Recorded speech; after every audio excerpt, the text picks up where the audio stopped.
New details tonight surrounding this defendant accused of killing his mother last year. What this son had to say in a Southeast Iowa courtroom this week, straight ahead.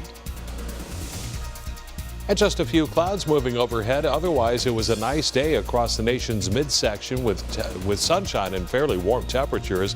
But all this will change as we head through tomorrow. We've got your forecast in detail coming up.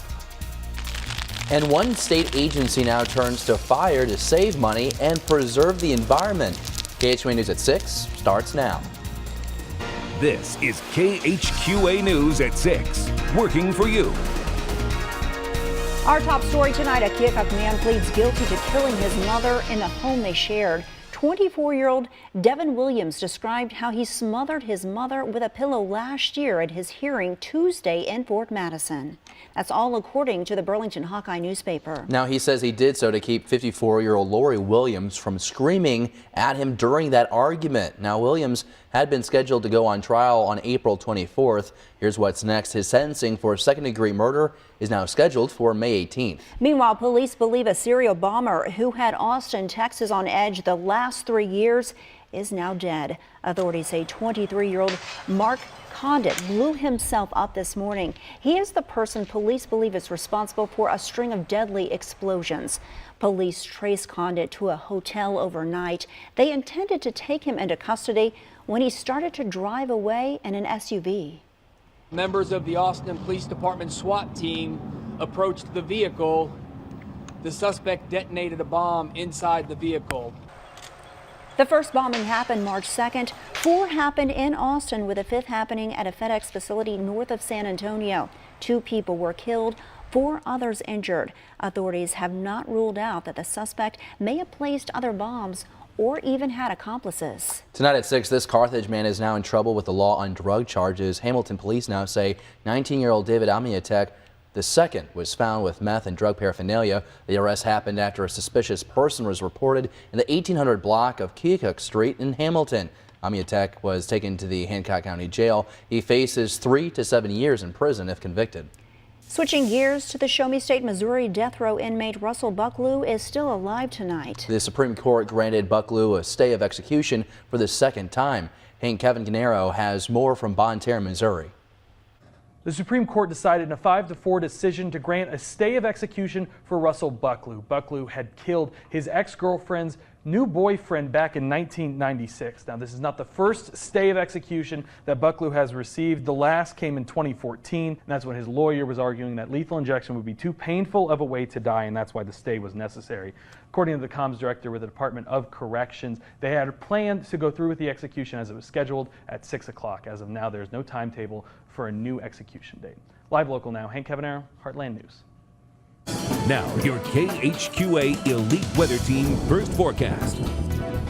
It's awfully nice to have that sunshine, that along with that fairly decent temperatures, although seasonably cool for this time of year, certainly a little bit warmer than we were yesterday at this time. Let's take a look at those current temperatures here across the mid-Mississippi Valley.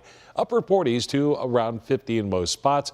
45 at Mount Sterling as well as Macomb, 46 at Fort Madison as well as Keokuk. But other than that, we're fairly decent for this time of year and this time of day. We do have mainly a clear sky overhead. Rain free for the most part. Now, we are going to see some changes by this time tomorrow, I hate to say, as the storm system will start to come in, spread clouds, and some unsettled weather that'll last for a while. 30 for the low tonight, clear sky, light breeze, and then look for increasing clouds tomorrow. Temperatures that will top out again in the upper 40s with some scattered showers that will last as we head through tomorrow night. And then again on Friday, the best bet is going to be sometime late Friday. That may last into the weekend. We'll tell you about that coming up in just a very short while. Closer to home, if you saw a rather large plume of smoke that hovered outside Hannibal on Highway 61 South, no need to worry. Nothing was on fire that was not supposed to be. The Missouri Department of Transportation conducted a controlled burn causing heavy smoke. This is a way to cut down on mowing cost. Now, crews say prescribed burning does more than just preserve budget. It also helps preserve Mother Nature. It actually really was almost perfect conditions today. And this entire area, about 5 acres, is planted with native grasses. And so every 7, 8, 9 years we need to do a controlled burn. Lots of things will try to invade a prairie. You'll get blackberries, you'll get poison ivy, you'll get all kinds of things that don't really belong there. But once you burn, it gets rid of those. And that's what we really want. We want to continue to create that new growth. Even a small patch of native prairie will host a lot of wildlife, and you have to burn it to maintain it. I actually learned yesterday it was probably only going to take about an hour. You can't get too close to it. Even a small burn is amazingly hot. That's why you need to know what you're doing before you try it. You know, our folks have to go through a lot of safety training to be prepared for something like this. If we'd all return a little bit of our lawn that we're not using for anything anyway, what are you doing, playing croquet? Then we'd have a lot more wildlife. Professor Coelho says that he's seen rabbits, birds, even flying squirrels in a patch of prairie on QU's North Campus. Thank you, Rich. Many people understand the importance of tourism in America's hometown. This year, the Hannibal Convention and Visitors Bureau expects tourism numbers to be higher than years past. The Bureau's prediction is based on looking at the year's reservations. In talking to some of the local attractions like the Mark Twain Cave and the Mark Twain Riverboat, both of those entities had mentioned that their group bookings are up for this year over previous years by this time. Tonight on KHQA News at 10, we will talk with a local business owner who says he is seeing those benefits directly. New tonight in education, members of a Southeast Iowa school district are now calling on taxpayers to improve safety in Central Lee schools. Voters in that Donaldson school district will now vote on a $13.3 million bond issue come April 3rd. KHQA's Lindsay Whitaker joins us now live in studio to show you why some parents, students, and staff feel this money is vital. Lindsay? David and Rajai spoke with several people in the Central Lee School District today who say it's time to improve safety. Many of them also say the district needs to expand due to a growing student body. Emily Fuller plays basketball at Central Lee High School. During games, she says certain restrictions make it difficult for fans to watch. My grandfather comes to all my games and he's not the most mobile person, so he has to sit on the front row of the bleachers because he can't climb up the bleachers. There's not even a walkway for him to climb up, it's just bleachers. Multiple occasions he's gotten hit with a basketball if people have run into him. Superintendent Andy Crozier says the bond would allow the school to expand and increase safety. Total project for our master facility plan is for $13.3 million. We're asking our community members to approve a $9.8 million general obligation bond. The district would use sales tax revenue generated yearly. For a home that's assessed at $100,000, that's $93 per year. For ag land that for 100 acres, it's about $130 per year. The bond would pay for a new gym, a new early childhood center, relocate school offices, and expand the fine arts and ag centers. Take our old fine arts center and renovate that to our office because it's at the front of our building at our high school. That would give them a separate space for band and choir. Right now they use a shared space. One parent hopes taxpayers will choose to invest in the students' future. Do it for the kids. You know, we are landowners, and while I don't like to see my property taxes go up, I would rather have it go up for the kids. More parking spaces also would be added to decrease lines for students being picked up. Live in studio, Lindsay Whitaker, KHQA News. Thank you, Lindsay. Voters in Illinois' Democratic primary for governor turned out in huge numbers compared to the GOP race by more than 560,000 votes. Whether that enthusiasm will carry into November is open for debate. Adams County, on the other hand, only had a 14% voter turnout. County Clerk Chuck Vimberlow thinks voter apathy may be to blame. We've just come off of a presidential election where it was pretty involved and you had a couple of polarizing candidates. So a lot of people are just kind of tired of politics, I think, from that. Plus in this race, other than your large state races, you didn't have anything contested locally. Coming up tonight on KHQA News at 10, we will talk with residents about why they decided to vote or not during this year's primary election. Well, if you're planning on getting your little ones a chick or a bunny for Easter, you may want to think twice before you go with the purchase. We will show you what one retailer and many across the country have to say about that idea next on KHQA News at 6.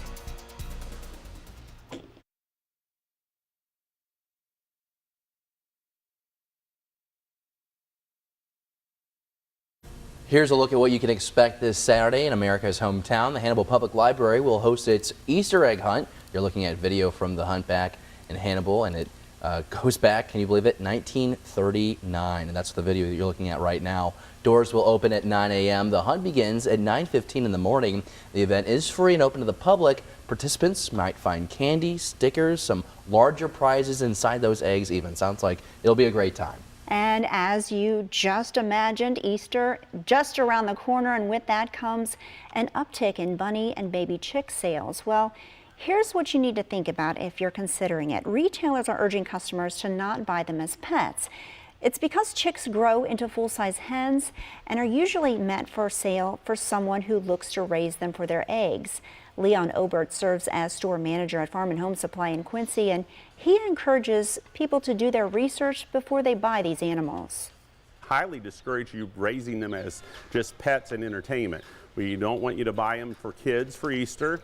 We want you to do the research and understand that they will take housing, they'll take care.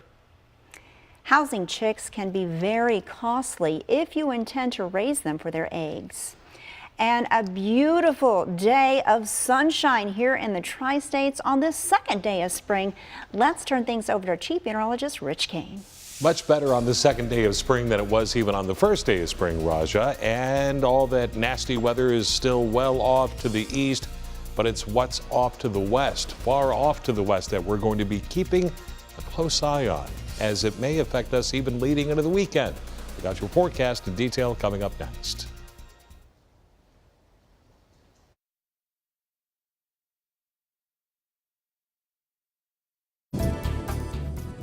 That, by the way, is a live look from just outside Atlantic City, New Jersey on our Sleep Tight Sky Cam.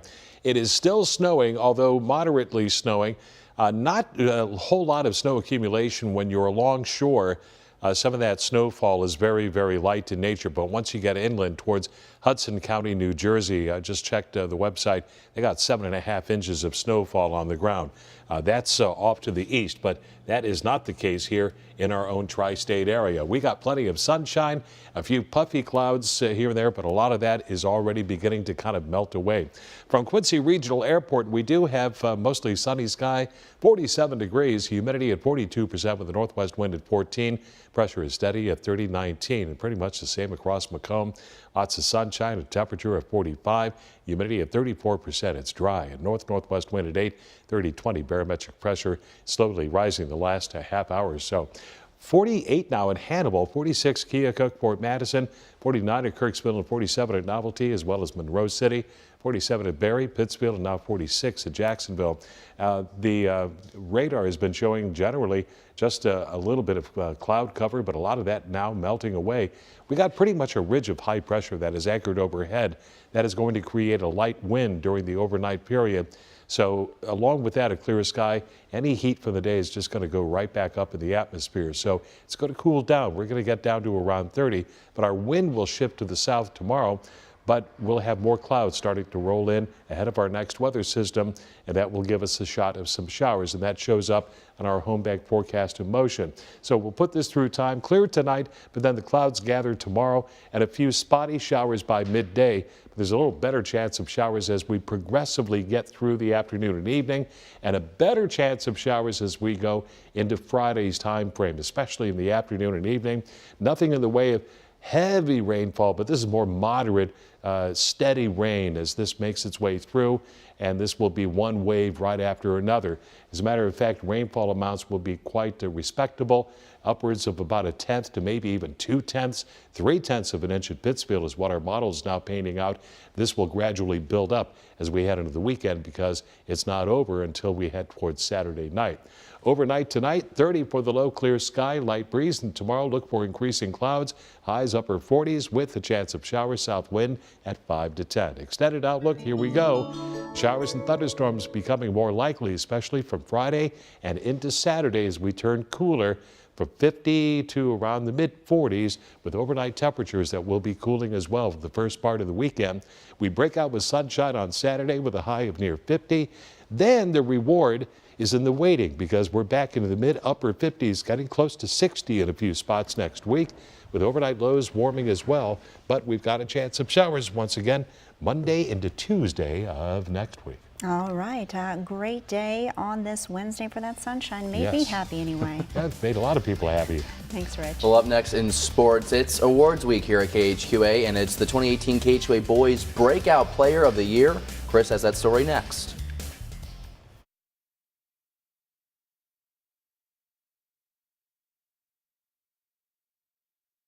Rolled in landslide fashion. Our viewers have spoken, and tonight we honor a newly minted state champion as our 2018 KHQA Boys Breakout Player of the Year.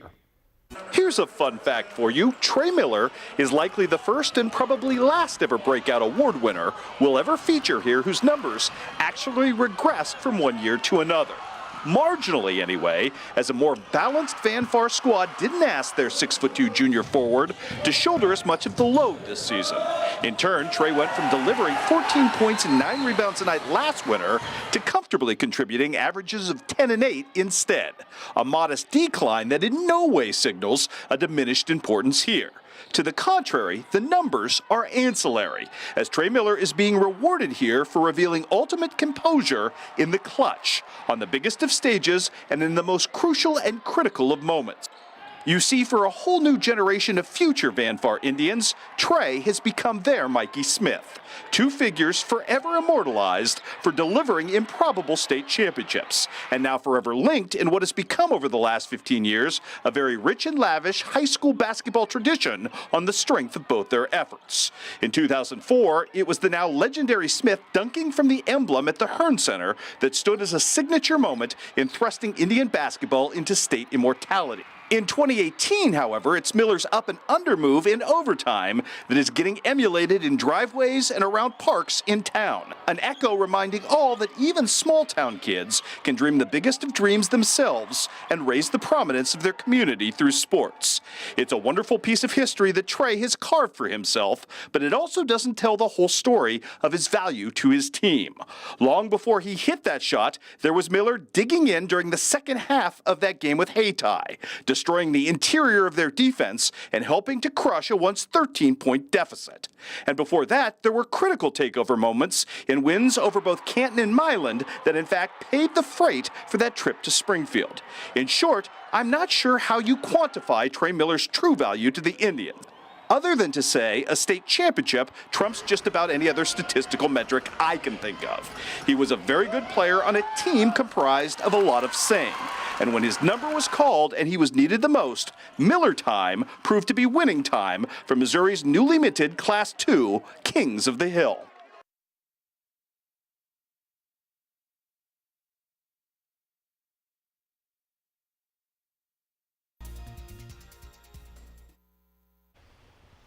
Were your brackets busted after the first day? Did that 16 seed rip your heart out and show it to you? Yeah, I think both of those applied to both me and Rich, even Raja, I guess. And Raja. Fear not, bracket warriors. The second round of the John Wood Community College Find Your Path Bracket Challenge is ready for your picks. That's right. I had Michigan State in the Final Four. Well, that was just a bad idea in the first place.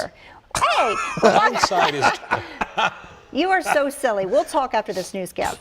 But for you folks listening to us at home, log on to KHQA.com, click on the banner, log into your bracket, and click on the Round of 16 tab at the top of your bracket. I still need to do this because there's been some major shakeups. This is your second chance to compete with the VIPs. I don't know if you can call me that because I'm inexperienced, but... You picked Michigan State. I picked Michigan State, but hey, we got low expectations here. And everyone else, so the winners get prizes. Make sure you update your John Wood Community College Find Your Path bracket. And I think you could win money, right? Yes, and I think what's so great about that tournament is the fact that you do get to kind of redraft a couple times in the process, so you're still involved until the very end. So don't you wish we could do that with live? I kind of do too. Hey, you want to know about another fun event coming up? Yes. Cancer Crush. It's Friday, March 30th. It's Good Friday. It's happening out at the Ambiance. This is the 5th year for the event. Raja, they're giving away $30,000 as the grand prize, but 21 folks who show up have the chance to win $1,000. So you can actually find out more information on how to register. I'm going to see if Rich will go with me. It'll be a fun time. But if you want to find a way to get to, I mean, you can come too. Yeah, absolutely, because our friend Luke Tappy, he was here at 5 o'clock, and he's always so happy and friendly, and I just want to see Luke. Absolutely, and you can get your tickets right now. The link is on KHQA.com, or you can just type in Cancer Crush Quincy, Illinois on Google, whichever way you prefer. But that's right. Great event. Great event and great weather for the Tri-States. I am so glad that I'm not in New England right now or California. They're getting wrecked. Yeah, this is, once again, we're taking the camera. This is outside of Atlantic City. This is not the shoreline. This is inside, I want to say about 5 miles from Atlantic City. One of the cameras we're able to tap into. It is getting so bad there, once again, getting some of those heavy snow bands. It's reducing the visibility so bad that the iris opens up on the camera, then it gets real grainy like it does. Whew. Yeah, it is worse somewhere else. Up to 7 inches, Hudson County, New Jersey. That's in the northwestern tip of New Jersey. Not so here in the Tri-States. We're looking at a lot of sunshine and a chance of rain showers as we head into the first part of the weekend. So translation, it is not Miss America weather in Atlantic City right now. No. All right. Thank you, Rich, and thank you for joining us. Have a good night. We'll see you back here at 10.